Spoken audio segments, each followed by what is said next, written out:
In this video, I want to talk a little bit about genetically modified organisms as far as concerns, problems, fears, and so forth about genetically modified organisms.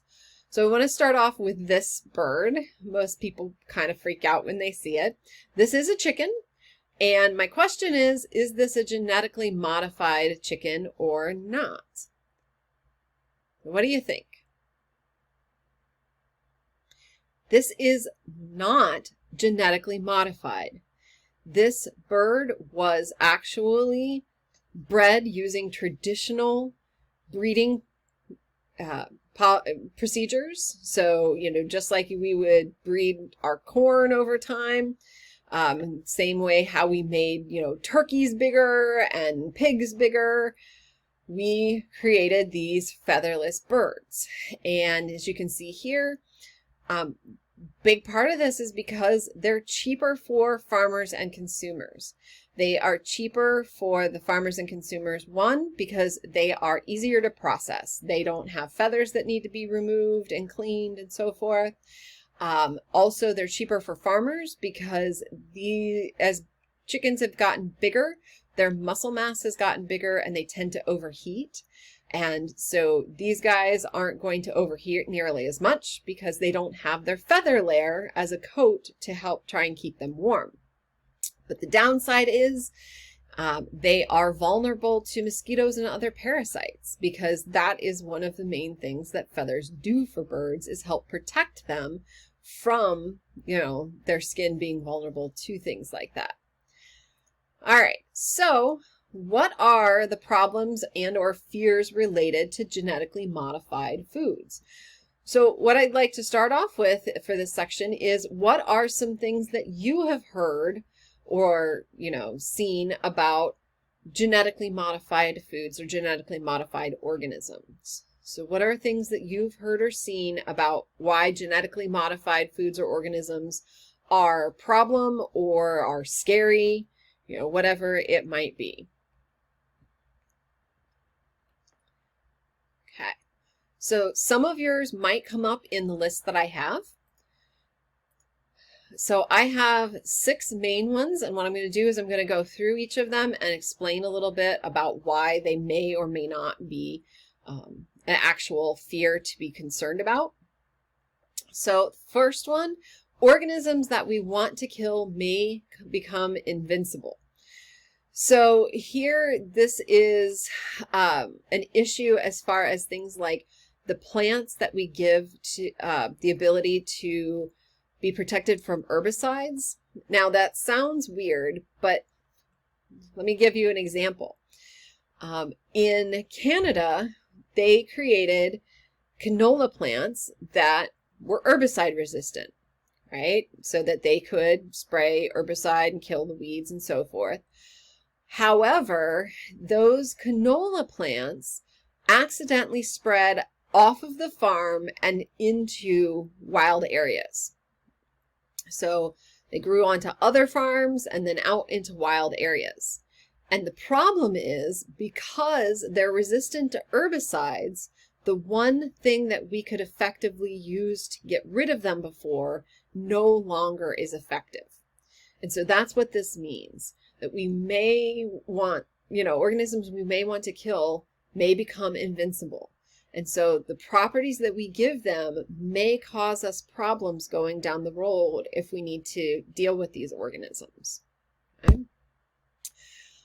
Organisms that we don't want to kill might be killed inadvertently.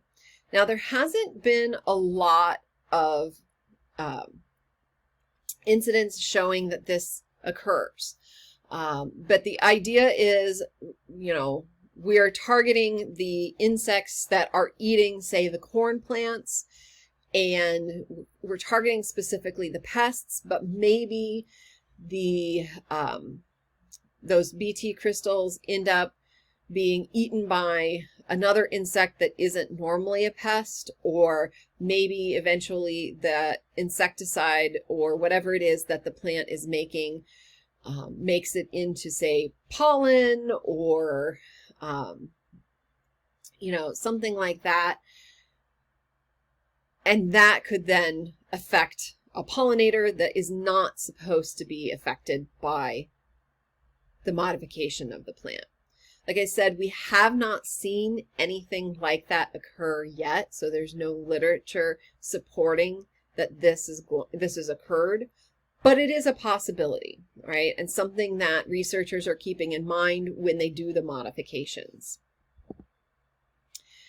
Number 3, and this is one of the most common ones I hear, well, that genetically modified crops they're not safe because they're not tested or regulated adequately. The thing is that, you know, if you think about it, it's really impossible to know if anything is tested adequately, right? You know, we do test things, and genetically modified crops are actually done under safety testing that is even more strict than our normal food crops. So they do have to actually undergo a set of safety testing that is more stringent before coming to market than a normal bread crop would. So, you know, we do actually have multiple tests done. For example, when Monsanto, I know you may have opinions on Monsanto, but when they had their herbicide-resistant soybeans evaluated, it was evaluated and approved by 31 different regulatory agencies in 17 different countries before they came to market. So, you know, think about like any other normal food crop. That's not usually what we see. So these are tested, and they usually are in testing for anywhere from 10 to 20 to 25 years before they're brought into market. Now, unfortunately, with some of the new technologies, that might speed up, and that is a little bit of a concern. But if you think about it, that's a concern for a lot of our technology. You know, cell phones came onto the market very quickly, and we're still not sure of all of the, you know, risks and so forth. Eating genetically modified foods is dangerous. This is another common one that I hear. And the thing is that because of all the testing that is done before they're brought to market, as well as all of the tests that have been done since genetically modified foods have come onto the market, which they've been on the market since before 1990. So they've been on the market for quite a while. They have not found any link to genetically modified foods in any sort of dangerous condition, whether, you know, it's a disease or poison or, you know, anything like that, even allergies. There was one case of genetic modification where they used a gene from a Brazil nut in soybeans for a better nutritional content, but it came along with some of the allergy-causing chemicals that were in the Brazil nuts, but not soybeans. And that crop was actually destroyed because of the possibility of allergens. So that kind of thing is kept in mind when they are creating these crops. So they test for that stuff. They test for those allergens and so forth. And make sure that they're not moving genes from a crop that is possibly, you know, an allergen for people into a main crop that would be used, you know, in a big section of the population. Loss of genetic diversity among crop plants is risky, and this is a concern.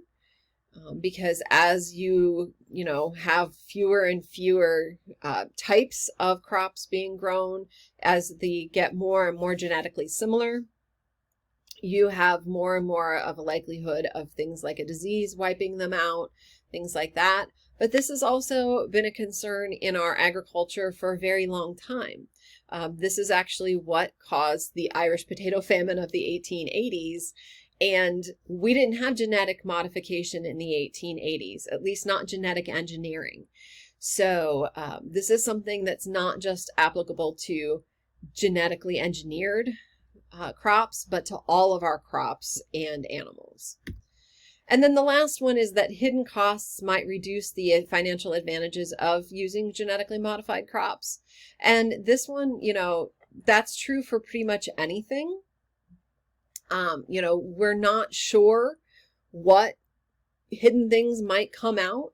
And that's been the case for any of our technologies. We also have to keep in mind that, for genetically modified crops, new seeds have to be purchased every year because of the way that they're designed to keep them from, going actually out of control and so forth. But that has to be kept in, mind for as far as the cost and so forth. However, we have a lot of things in the world that are natural, because that's one of the things that kind of ties into a lot of these arguments is that, genetically modified foods aren't natural. We made them. But the thing is that there are lots and lots of things in the world that are natural that harm us. Think about like diseases. There are also lots of natural chemicals like arsenic that are natural that can also harm us. But there are lots of man-made things that have been created to protect us. So things like vaccinations and medications. So, we kind of have to balance the good with the bad as far as things like these new technologies like genetically engineered crops. All right, the next section will be on biotechnology in human health.